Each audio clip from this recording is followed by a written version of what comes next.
Just miss లో పాము కాటేసేది చెప్పను గానీ పాము కనిపించిందని మాత్రం చెప్తాను. అసలు ఏం జరిగిందంటే ఇవాళ వచ్చేసి మా వాడు క్రికెట్ కాకుండా వాలీబాల్ అయితే ఆడతా అన్నాడు. సో అందుకోసం వాడు ఎలా ఆడుతున్నాడు చూడడానికి అయితే వెళ్ళాము. మా వాడు ఎలా ఆడుతున్నాడు మీరే చూడండి ఒకసారి ముందుకు పోతాడు, ఒకసారి వెనక్కి వస్తాడు తప్ప బాల్ అయితే వాడి దగ్గరికి అయితే అసలు రాదనమాట.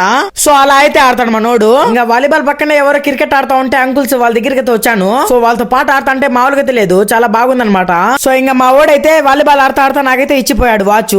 టైం చూస్తే 12 అయితే అవుతుంది. వాడు చూస్తే నా పక్కనే వచ్చి కూర్చున్నాడు. ఏమరా అంటే మ్యాచ్ లో నుంచి తీసేసాను అన్నాడు. సో కట్లు కొట్టకపోతే మ్యాచ్ లో నుంచి తీసేకి ఇంకేం చేస్తారు చెప్పండి. సో ఇంకా మనోడైతే బాధపడుతున్నారు, సీనియర్స్ ఒకటే ఆడుతున్నారని. ఇప్పుడే 7 అయితే అవుతుంది టైము. సో రోడ్లకి అయితే వచ్చాను. ఆవులు చూడండి ఏ మాత్రం ఉన్నాయో రోడ్ లో అన్నట్టు. గైస్ ఇంకో విషయం, మనకైతే రీసెంట్ గా అయితే ఇంకో స్ట్రైక్ అయితే పడింది అనమాట. సో అందుకోసం అయితే వీడియోస్ అయితే లేట్ గా అయితే అప్లోడ్ చేస్తున్నాను. సో ఇక్కడ నుంచి అయితే లాంగ్ వీడియోస్ కూడా స్టార్ట్ చేయబోతున్నాను. ఇంకా నా దగ్గర అయితే ఒక పాత డ్రోన్ అయితే ఉంది. సో దాన్ని ఎగరేద్దామంటే అదైతే అసలు ఎగరడమే లేదు. సో ఇంకేం చేయలేదన్నమాట, వదిలేసాను దాన్ని అలానే. సో అదనమాట ఈ వీడియోకి మ్యాటర్. ఓకే ఉంటా మరి, బాయ్.